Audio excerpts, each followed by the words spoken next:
Meus amigos, estimados irmãos, inicialmente os nossos votos de muita paz e o nosso agradecimento à direção desta casa, que tão gentilmente nos convidou para participar deste banquete espiritual em comemoração aos seus 75 anos de atividades. Nós gostaríamos de registrar, e se eu sair correndo é porque eu estou pegando fogo, mas eu tenho quase certeza que isso não ocorrerá. E qualquer problema de incêndio eu me agarro com vocês, certo? Mas é porque eu venho do Nordeste e para quem conhece o Nordeste sabe que quando faz frio lá dá 24 graus. Quando dá 20 graus, a gente acha que já está acontecendo algum grande problema térmico. E abaixo disso, nós não saímos sequer em casa. Né? Então, os irmãos têm essa compreensão. E eu imaginei que estava frio, mas não sabia que era tanto. Então, vamos resolver a nossa... Bem, nós vamos fazer, na verdade, uma incursão em torno do Livro dos Espíritos, na abordagem que ele nos apresenta, a temática da educação. Por quê?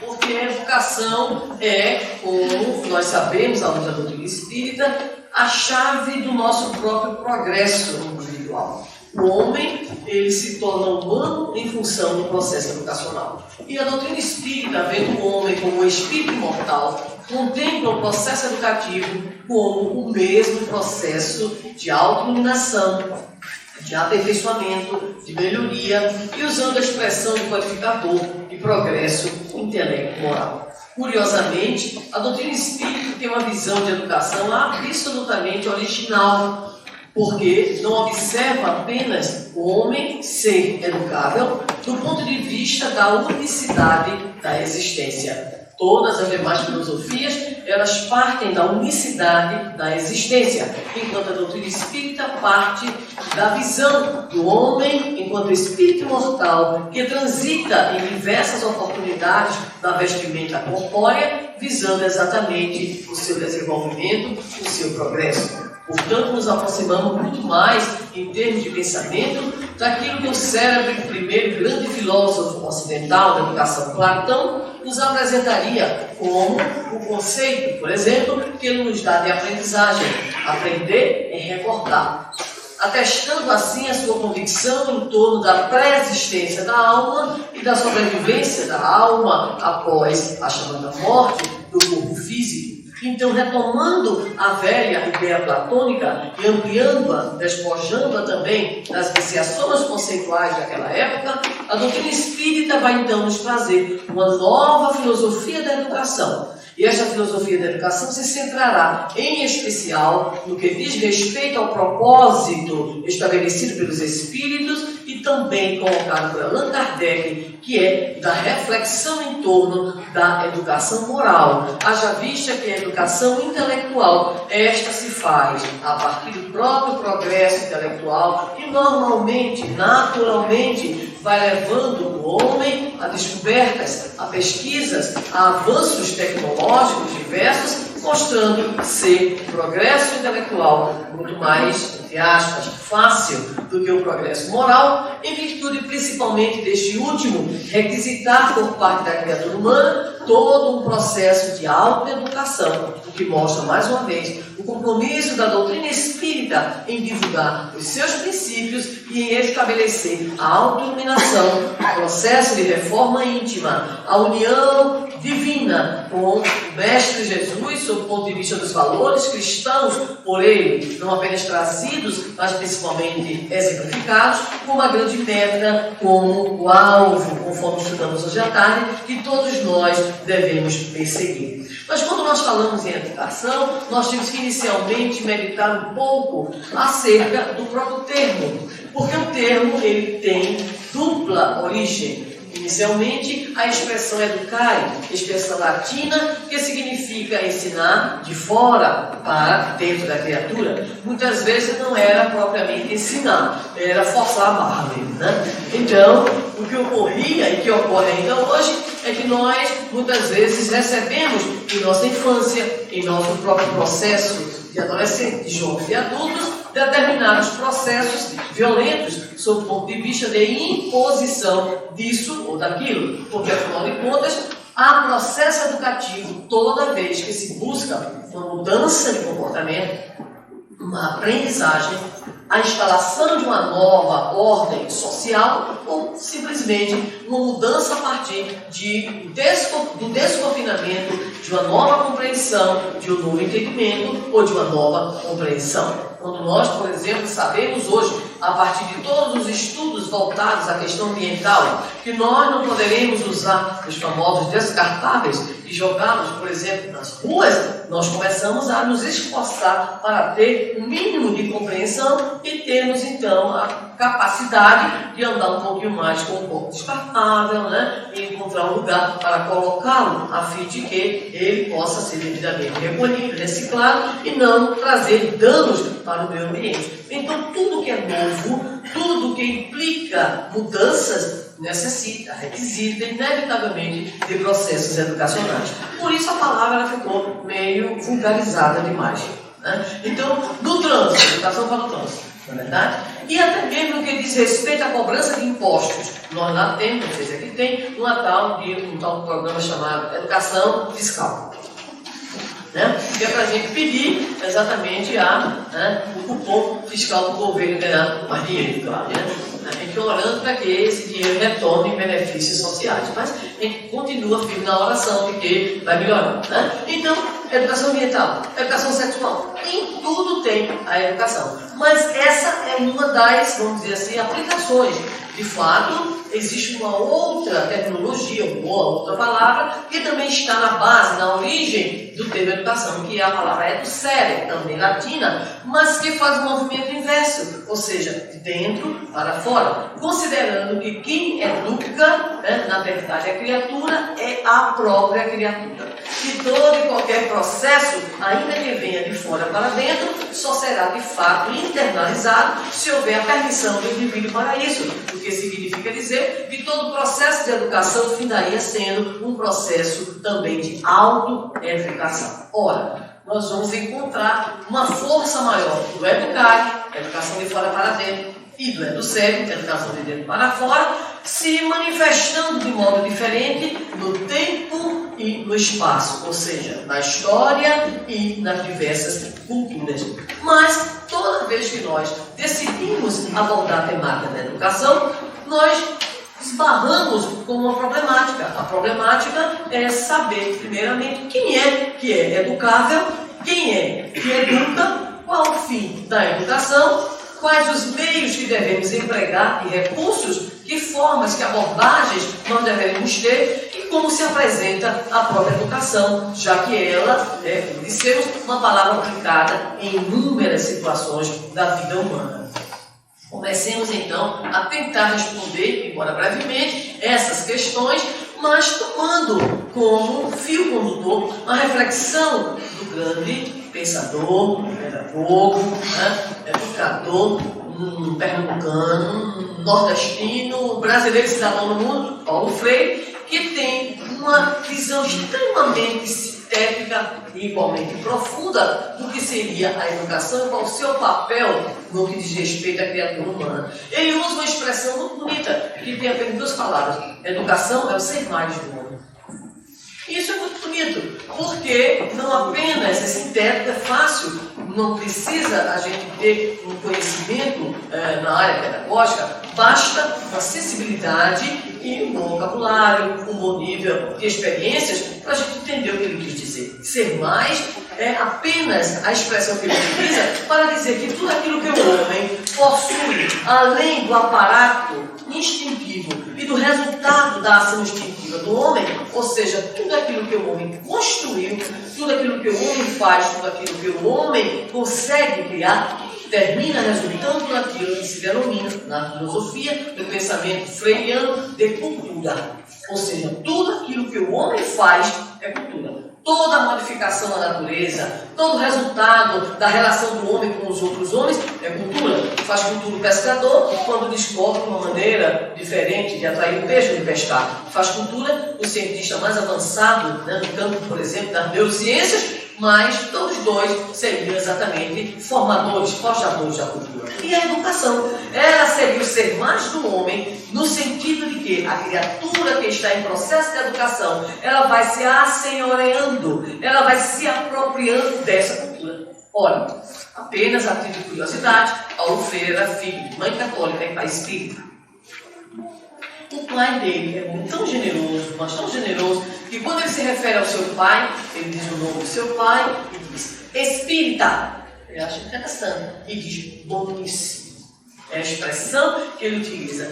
E em outro momento, num dos seus escritos, ele afirma que uma das bases da sua própria filosofia, a dialogicidade, o respeito às diferenças, ele aprendeu com o pai. Quando um dia, ainda menino, ele foi informar o pai que ele estaria fazendo a primeira comunhão, demonstrando que a sua opção religiosa, ainda criança, era pela postura ou a ideologia ou a religião da mãe. Ele vai morrendo de medo. E o pai para, ouve o menino que ele diz, pai, eu vou fazer a primeira comunhão, e é um atestado, um testemunho, pai, eu vou seguir a tradição religiosa de mamãe, que não a sua, né? Ele então espera que o pai tenha uma reação de cólera, uma reação de intolerância, e o que o pai faz após respirar e apagar-lhe levemente os cabelos, filho, me diga quando é que eu vou com você.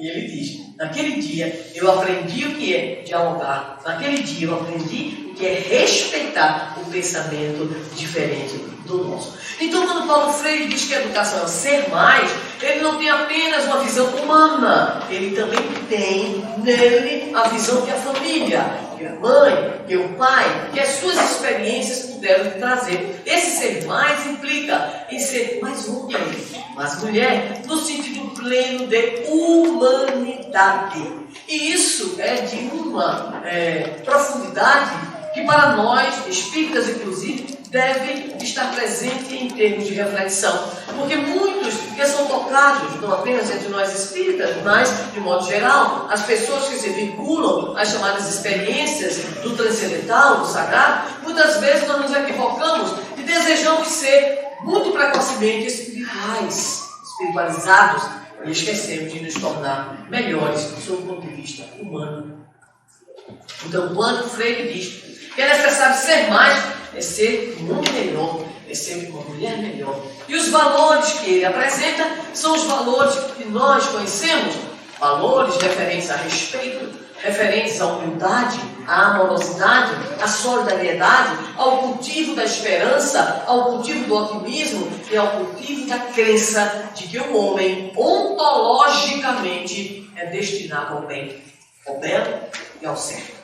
Então, por mais que possa parecer idealismo para outros, mas a filosofia freiriana encontra-se em consonância com a postura, com a visão espírita, que nos vai apresentar no Livro dos Espíritos a mesma ideia referente às velhas expressões do Evangelho, quando Jesus diz, e Mateus registra em seu capítulo 5, Sermão da Montanha, que se estenderá também pelos capítulos 6 e 7.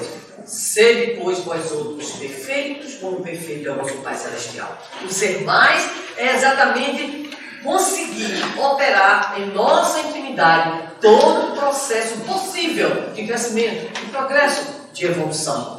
Obviamente, não estaremos aqui nos alongando nas várias concepções e, em especial, nas inclinações envolvidas com a prática política, que foi exatamente o grande objeto de reflexão do Paulo Freire. Apenas situamos esse ser mais como um conceito extremamente simples, mas ao mesmo tempo profundo, nos mostrando que a nossa destinação na Terra, como seres humanos, é exatamente isto: ser mais. E ser mais significa ser melhor do que fomos no passado. Ser mais significa avançar. E o avanço se dá na própria ótica espírita, no aspecto tanto intelectual como moral. Mas Paulo Freire ainda diz algo do que nós utilizaremos. Discutir qualquer temática de educação implica necessariamente em se discutir uma visão de homem, de humanidade, de mundo, de sociedade. E é nesse sentido que nós convidamos os senhores a uma rápida incursão em algumas questões escolhidas por nós em O Livro dos Espíritos, para que nós possamos então tentar dar, formar este cenário no qual a educação se opera. Vamos pensar sobre o homem, porque a velha questão humana, ela continua em aberto. Por quê? Porque hoje, autores, filósofos, pensadores, de qualquer corrente, de qualquer ordem, de qualquer natureza, continuam tentando responder das formas as mais variadas e até contraditórias sobre a velha pergunta: quem é o homem? Quem é o homem? De onde veio? Para onde vai? O que faz? Existe uma destinação?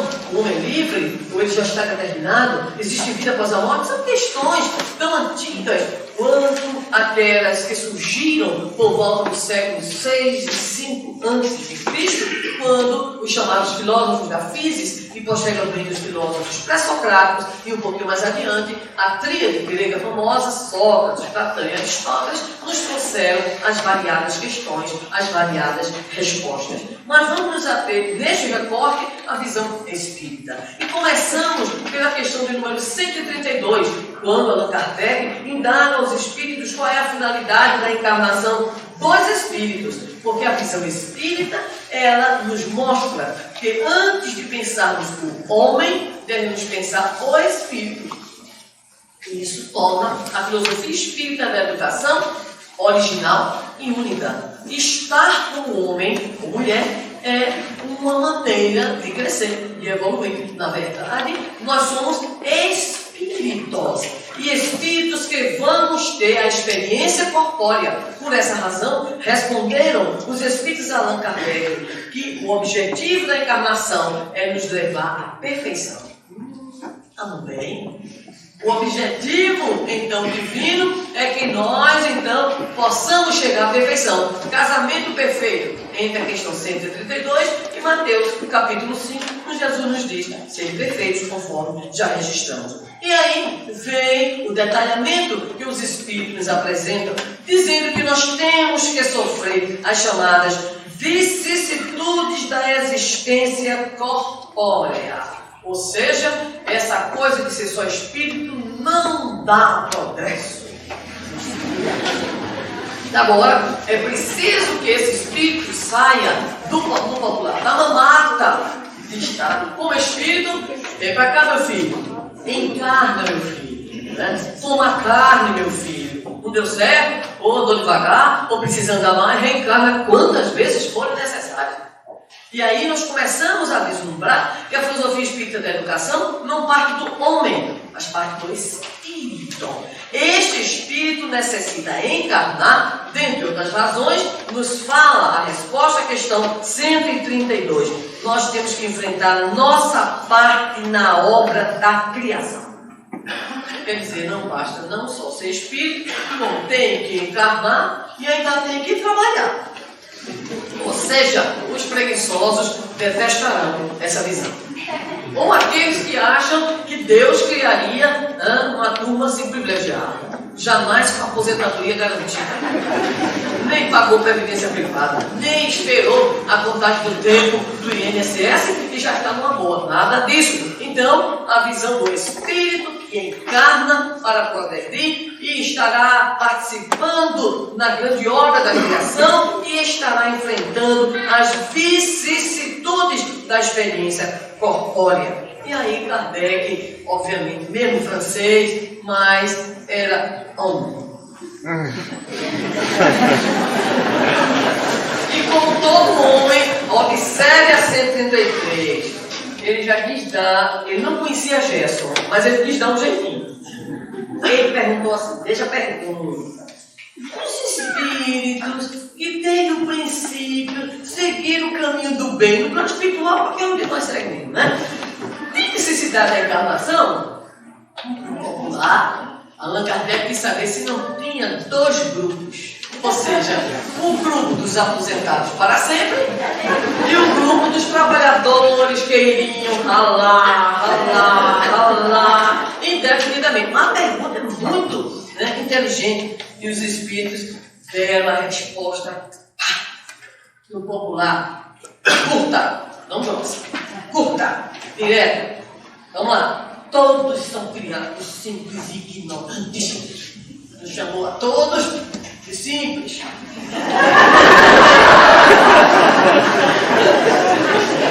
Dizendo que, por extrema simplicidade, a gente também ignorante. Tudo bem. Mas agora vem a primeira mostra da educação, quando o Espírito Verdade diz: e se instruem. Aí, opa! Né? Aí lá vem, ele desanimou logo, está se instruindo. Aí vem das lutas e as tribulações da vida corporal. No popular não tem jeito.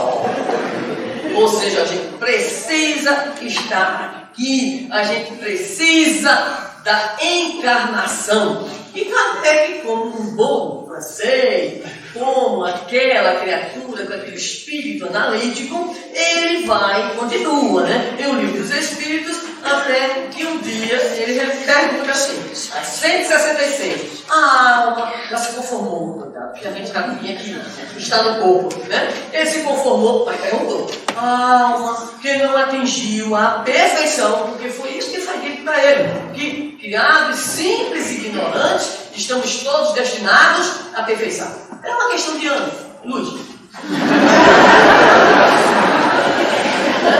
Eu lembro muito da composição que ficou famosa aqui. Um dia todos nós seremos anjos, né? Que é uma composição de um amigo nosso lá da Paraíba. Muito bem. E aí Kardec pergunta, a alma que não atingiu a perfeição durante a vida corpórea, já se acostumou, foi bem. A vida corpórea, como é que ela acaba de depurar-se? E aí vem a sequência das questões. A resposta: submetendo-se à prova de uma nova existência. Kardec deve ter ficado como espírito ocidental, educado nas tradições, ainda que pestalozzianas, mas essa ideia de volta de existência corpórea, de não deu para completar, como é que vai completar? Ele vai em cima, 166A, porque tem A, tem B, tem C. Ele diz, como é que ele realiza então essa existência?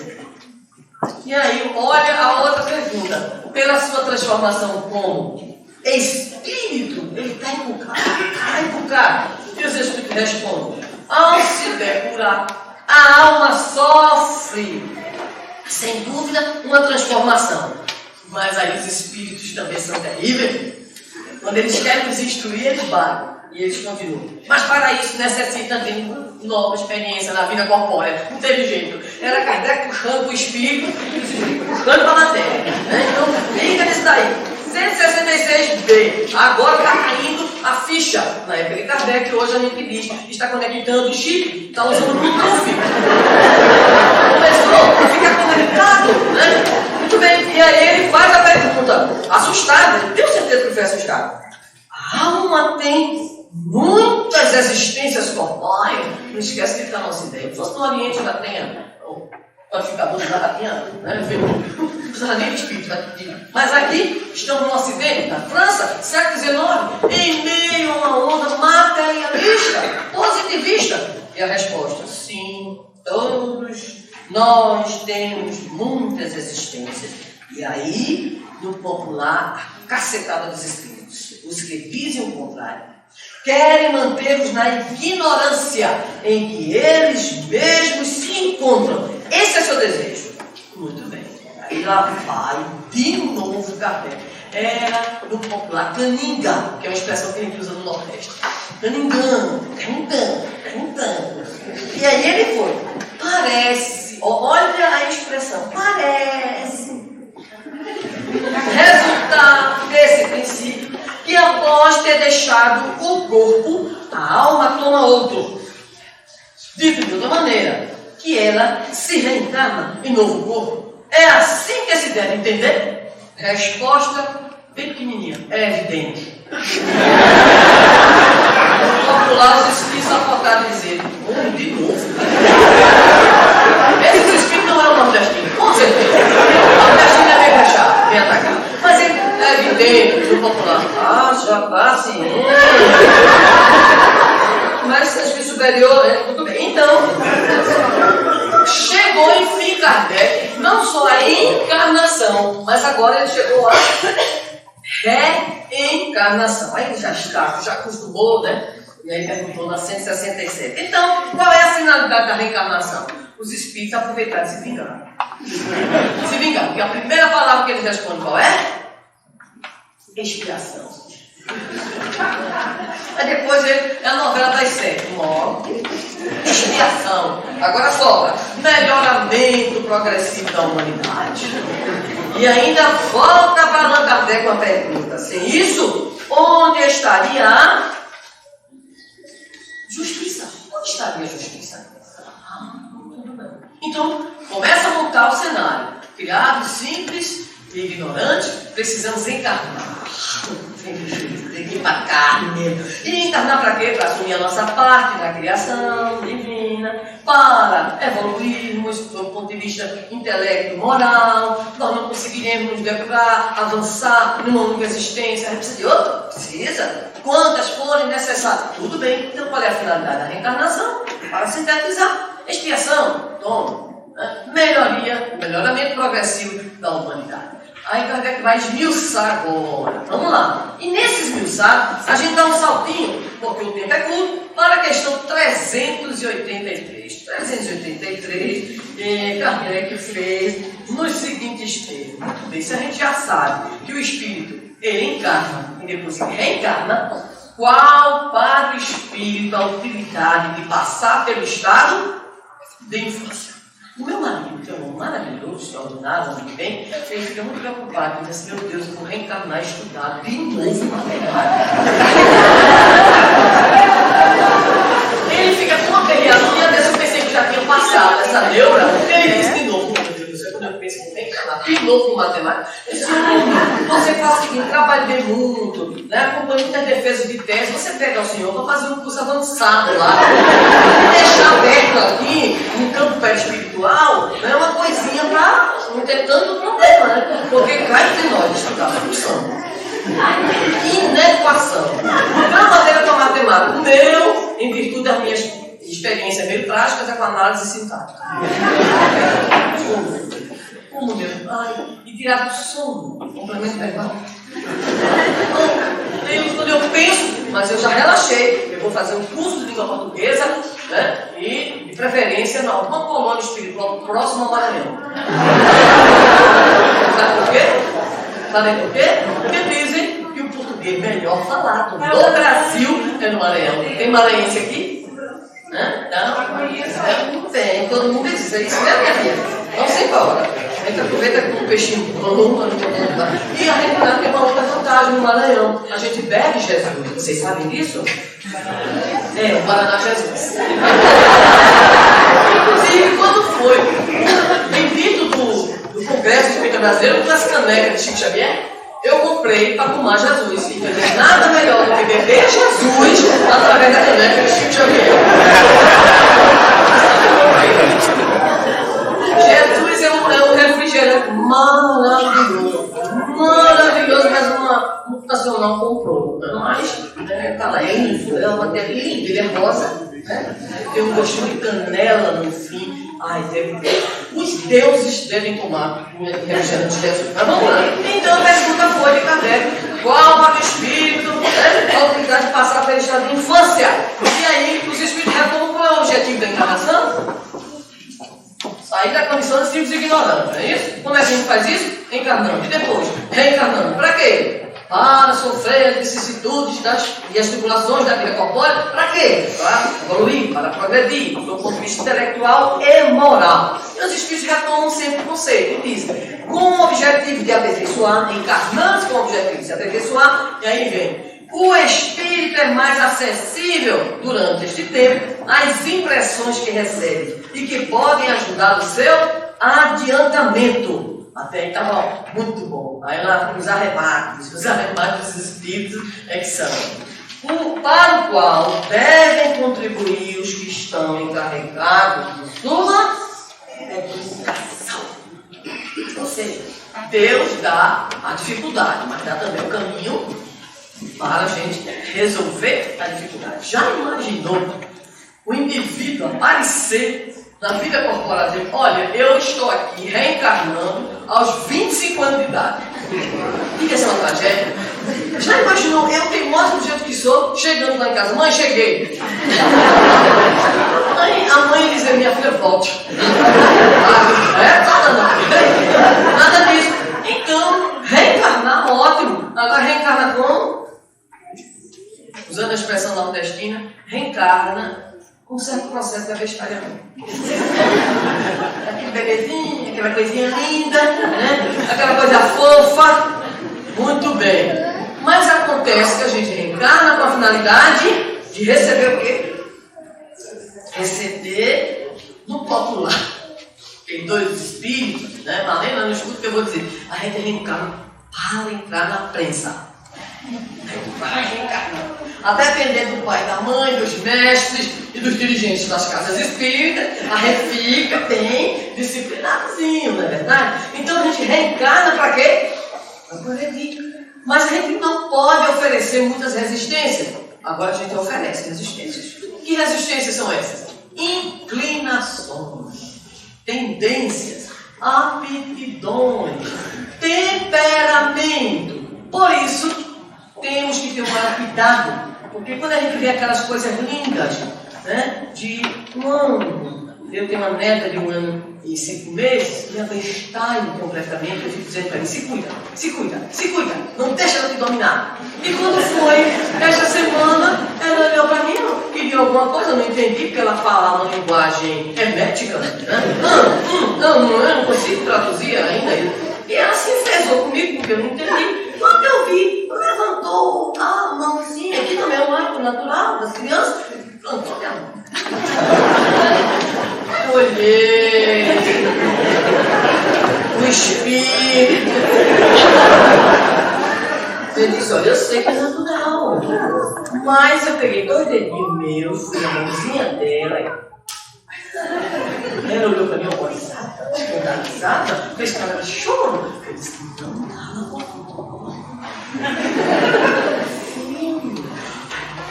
filho, ótimo, agora dá um beijo. Agora dá um beijo bom, eu beijo bom. Fizemos as pazes ali.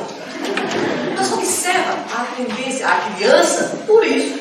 Santo Agostinho, em o Evangelho segundo o Espiritismo, capítulo 14, no item intitulado Gratidão dos Filhos, dos Laços de Família, nos diz qual o papel dos pais. Qual é? Observar as tendências dos filhos. Ai, filhinha, que menina danada, adora dar no irmão. Lindo, maravilhoso. Mas é uma gracinha, olha, quando tem uma coisa que a gente não dá, joga tudo em cima da gente.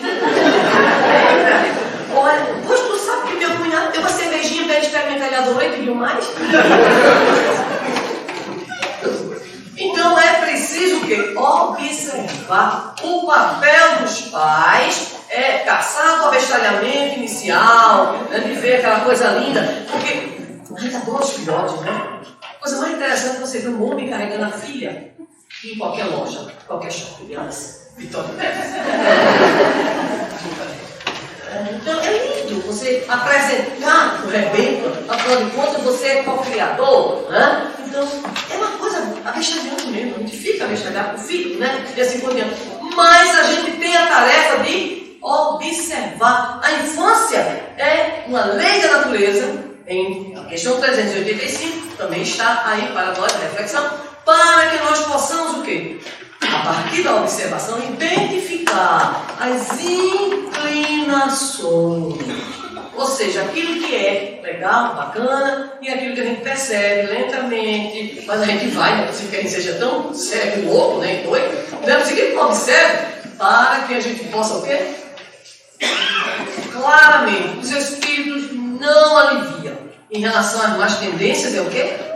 Reprimir. Então há realmente uma face da educação, educar de fora para dentro. Há uma face.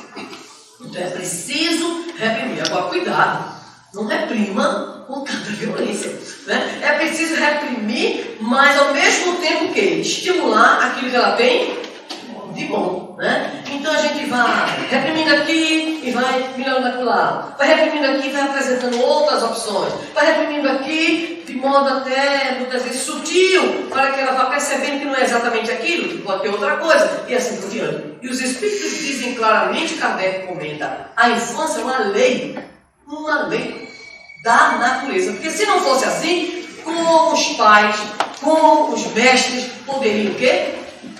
Educar. Como poderíamos, então, realizar este processo de reprimir aquilo que não é legal e de estimular, criar hábitos bons, salutares, para que aquela criança ela possa crescer e crescer harmoniosamente. Esta é a grande questão. Na questão 385, então, conclui Kardec, aliás, conclui os Espíritos para nós. É assim que a infância é não somente útil, necessária, indispensável, mas ainda consequência natural das leis que Deus estabeleceu e que regem o universo. Muito bem, se a gente vai educar a criança, a gente vai agora pular para a questão de número 685 para saber o que é que a gente vai trabalhar, o que é que a gente vai fazer. E nesse sentido gostaríamos de registrar como Kardec viu, naquela época, em meados do século XIX, o que hoje nós estamos tentando compreender melhor. Observemos que a colocação de Kardec está na parte terceira do Livro dos Espíritos, no capítulo da Lei do Trabalho. Quer dizer, o trabalho é assim. E a pergunta que vai dar origem ao comentário, aparentemente não tem nada a ver, porque a pergunta 685 é o seguinte: o homem tem direito ao repouso da sua velhice? Não sei o que é. 685A. Mas o que fará o velho que precisa trabalhar para viver e não pode? É no comentário de Allan Kardec, preste atenção, principalmente aqueles que são da área. Diz ele, há um elemento que não se ponderou bastante e sem o qual a ciência econômica não passa de teoria, a educação. Ele vai dizer, não a educação intelectual, essa vai se processando, mas a moral. E nem ainda a educação moral pelos livros, mas a que consiste na arte de formar caracteres, caráter, aquela que cria os hábitos, porque educação é o conjunto de hábitos adquiridos. Então, o nosso Kardec, analisando a questão econômica, muito antes dos teóricos que viriam só no século passado, já começou a ver que não adianta a gente se preocupar tanto com desenvolvimento econômico se a gente não tem a preocupação com a chamada educação das massas. Kardec estabeleceu um vínculo fundamental. Não há segurança social sem que não haja o quê? Educação para as massas. Porque a gente enriquece, né? Constrói um palacete maravilhoso e contrata um cara de segurança. E coloca a cerca elétrica. E coloca, né, aquela vigilância eletrônica. E bota a gente armada na frente. E quando de repente o carro chega, a gente chega, lá vem um ladrão, entra com a gente no carro, entra no palacete, acaba com tudo. E a gente fica, uma coisa que vem na minha segurança, que é a área de serviços hoje, que mais cresce em países desenvolvidos e em países também em desenvolvimento, com a economia que já apresenta, né, milionários, um certo número de milionários. Ok? Então, Kardec estabeleceu, né, uma relação direta entre economia e segurança e educação. Observe o finalzinho do comentário. A desordem e a imprevidência são duas chagas que somente uma educação bem compreendida pode curar. Nisso está o ponto de partida, o elemento real do bem-estar, e ele vai concluir, a garantia da segurança de todos. É uma visão original, é uma visão, do ponto de vista de tempo, muito precoce, que Allan Kardec estabelece esse critério: segurança, economia e educação. Mas ele ressalta, educação moral. Muito bem. E aí a grande pergunta é, como é que a gente consegue, tanto no nível individual, quanto no nível familiar, quanto no nível social ou no nível escolar, né, desenvolver o chamado senso moral? Porque o desenvolvimento ou o progresso intelectual, esse ocorre naturalmente. Por essa razão, nós vamos encontrar na terceira parte também do Livro dos Espíritos, espíritos, Kardec indagando sobre a questão do progresso, e de modo muito específico, no capítulo 8º da Lei do Progresso, ele faz a pergunta que todos nós conhecemos: o progresso moral segue sendo o progresso intelectual? Esta foi a questão que ele apresenta aos espíritos. Os espíritos, bem objetivamente, respondem: é a sua consequência, mas não seguem imediatamente. Ele foi adiante, como sempre fazia, na 780A. Como o progresso intelectual pode conduzir ao progresso moral? Resposta: dando a compreensão do bem e do mal. Pois então o homem pode escolher. Olha, apareceu um elemento aí. É um elemento no que diz respeito à educação moral. A educação moral tem a ver com escolhas. Escolhas têm a ver com a educação moral de valores que a gente recebe. E aí, continuam os espíritos. O desenvolvimento do livre-arbítrio segue-se ao desenvolvimento da inteligência e aumenta a responsabilidade do homem pelos seus atos. Voltando lá para a questão 132, 133. O homem é criado simples e ignorante. Mas o homem, o espírito que encarna na condição de homem, ele é um ser programado para aprender. O que significa dizer que, sob o ponto de vista da filosofia da educação espírita, nós temos uma filosofia experiencial. O que é isso? Nós vamos aprendendo nas experiências. Nas experiências desenvolvemos a inteligência, mas nas experiências desenvolvemos também o quê? Moralidade. Porque essas experiências, elas se dão individual, mas se dão em grupo. E a gente entra no conceito, melhor conceito de ética, e entendo, bem sintético, a gente usa a palavra, tem que usar essas expressões sintéticas, do chamado Freire, não sei se ainda é Freire, Leonardo Boff, ele diz assim: quer saber o que é ética? Onde começa a ética? É onde está o outro. Se você está sempre junto de outro, então você é sempre um ser ético. E o que é ética e o que é moral? A ética é a moral refletida e a moral é a ética vivida. Então, o que é que ocorre? O que ocorre é que, quando nós vamos desenvolvendo as nossas experiências no convívio com o mundo, com os outros, nós vamos desenvolvendo inteligência, mas vamos também desenvolvendo moralidade. É por isso que os espíritos colocaram para Allan Kardec. Nem sempre o progresso moral, ele vem logo, ao lado, correndo com o progresso intelectual. Mas é uma consequência, porque o progresso intelectual nos ajuda a distinguir o bem do não bem. Porque em doutrina espírita, o valente usa o mal, é o bem, o não bem. A gente vai começando a entrever o quê? A própria concepção de ser imortal que nós somos. Então, continua Allan Kardec. E como é que se explica, então, que os povos mais esclarecidos sejam frequentemente os mais pervertidos? E a resposta: o progresso completo é o alvo a atingir. Mas os povos, como os indivíduos, não chegam a ele senão passo a passo.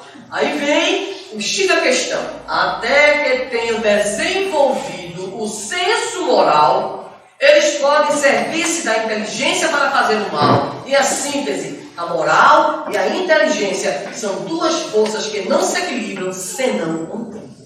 Então a gente já sabe que é mais fácil o quê? O progresso intelectual, mas que é necessário que o progresso moral venha, porque senão nós estaremos, conforme nós vivemos por aí, usando a inteligência para toda sorte de maldade. Kardec continua preocupado com esta questão e vai fazer, mais uma vez, ele está trabalhando com o progresso, ele está preocupado com as questões das leis. Por que as leis são tão severas? Já sabe que há um problema de falta de educação moral. E os espíritos dão, na questão 796, uma resposta extraordinária. Uma sociedade depravada tem certamente necessidade de leis mais severas. Infelizmente, essas leis se destinam antes a punir o mal praticado do que cortar o mal pela raiz. Mas agora vem o que nos interessa: somente a educação pode reformar os homens, que assim não terão mais necessidades de leis tão rigorosa. Então é a tônica que vai ocorrer mais adiante também na questão 914 e os seus desdobramentos em torno do egoísmo, e mais uma vez os espíritos batem na mesma tecla, em especial na questão 914, quando Kardec está tratando do problema do egoísmo, e eles dizem, os espíritos, à medida que os homens se esclarecem, olha ali, esclarecimento que é fruto, né, do próprio desenvolvimento intelectual. Eles dizem para nós, à medida que os homens se esclarecem sobre as coisas espirituais, dão menos valor às materiais. Em seguida, para combater o egoísmo, dizem os espíritos, é necessário reformar as instituições humanas que as entretêm e excitam, e isso depende da educação. Então nós voltamos, e para ir fechando, né, nós já identificamos que a grande proposta da filosofia espírita da educação se volta para a formação do homem integral, entendendo que o desenvolvimento intelectual se faz naturalmente, mas que o desenvolvimento, o progresso moral, requisita uma atenção especial. E a grande proposta da doutrina espírita é que essa educação ela possa ser observada em 3 níveis principais. Primeiro, o da autoeducação. É exatamente em razão disso que Allan Kardec vai nos apresentar a célebre questão 919, que todos nós conhecemos.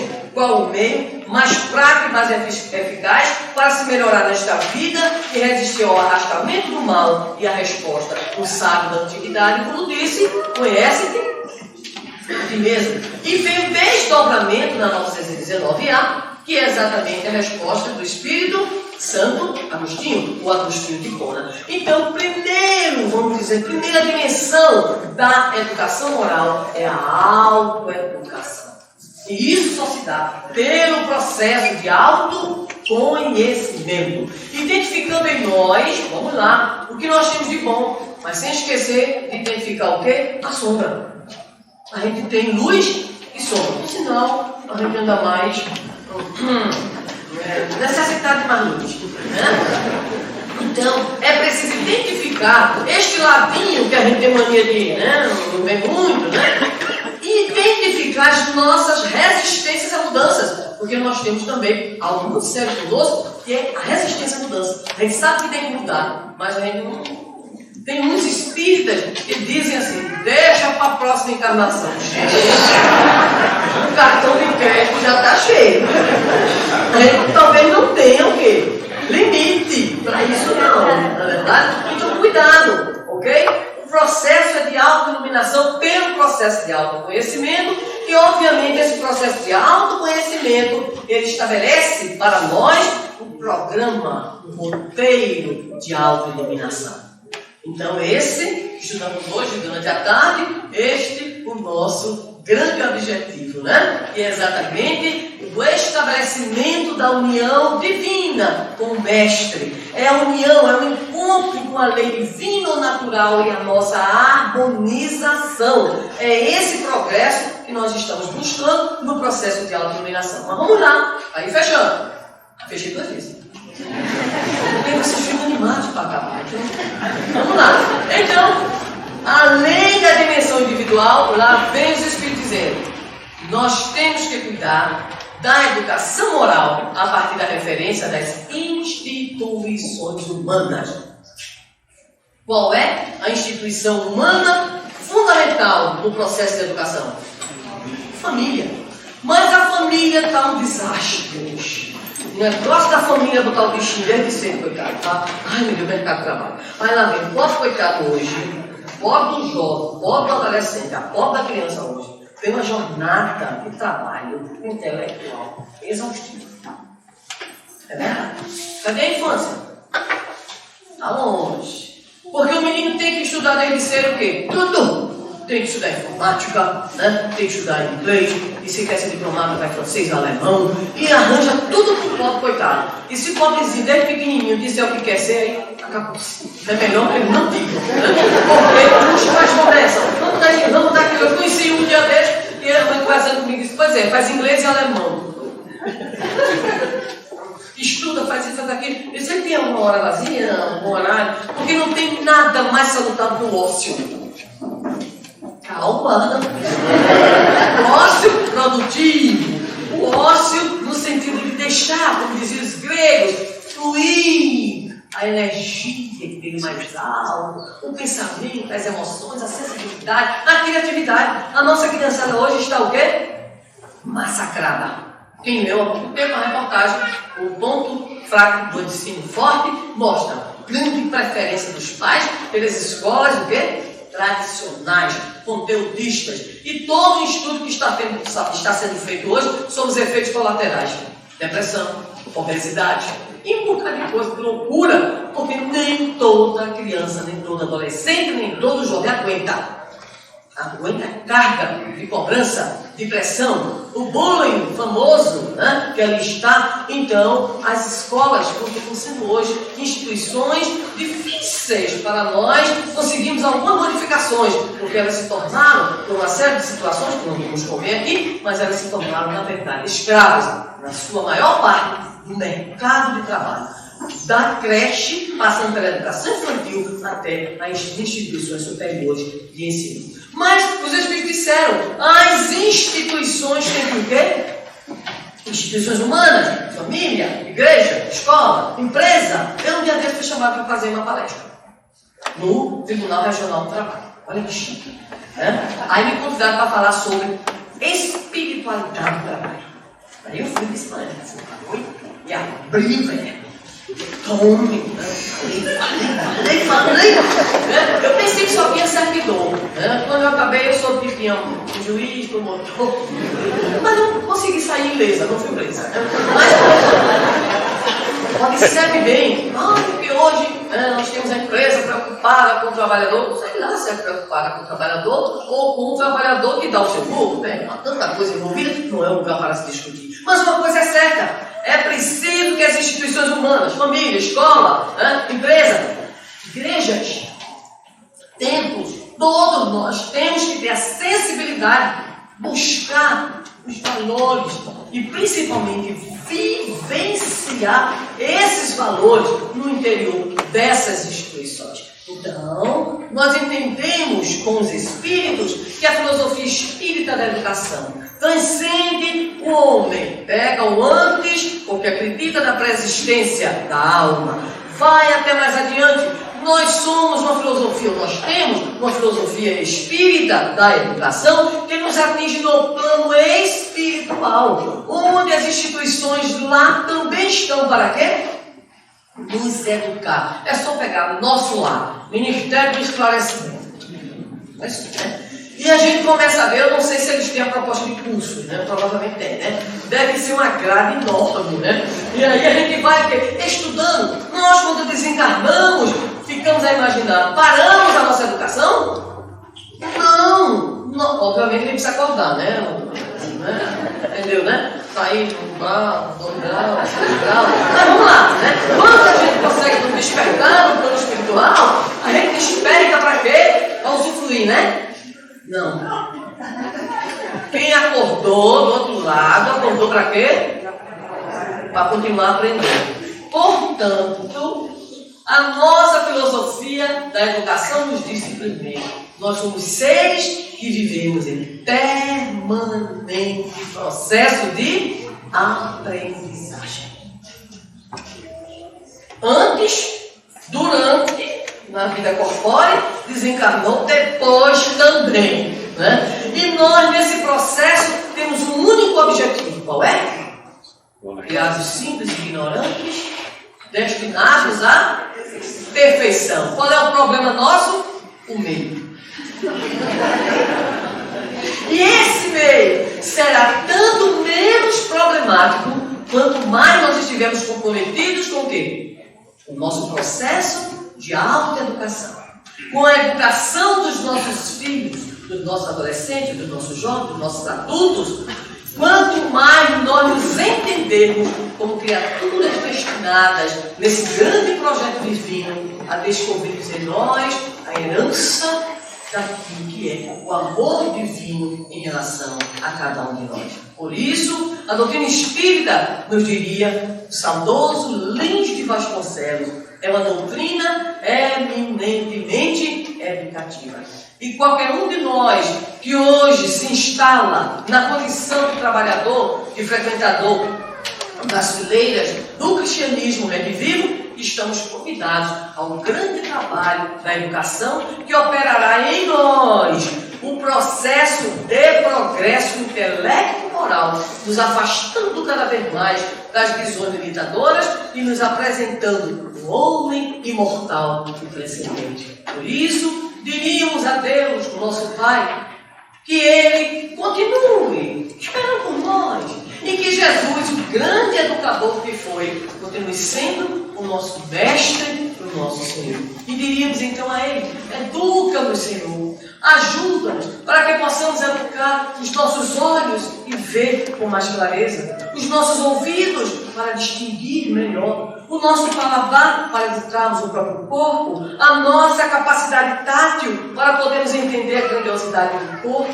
a nossa capacidade olfativa para buscarmos os perfumes excelentes que emanam da natureza e que emanam principalmente da melodia e de toda manifestação de sons, de cores e sabores que encontramos na nossa própria vida. Poderíamos pedir e implorar constantemente: educa-nos, Senhor Jesus, e faze conosco o que fizeste com todos aqueles que procurastes educar, nos alertando em relação aos nossos erros, nos dizendo: cuida-te para que não te suceda coisa pior.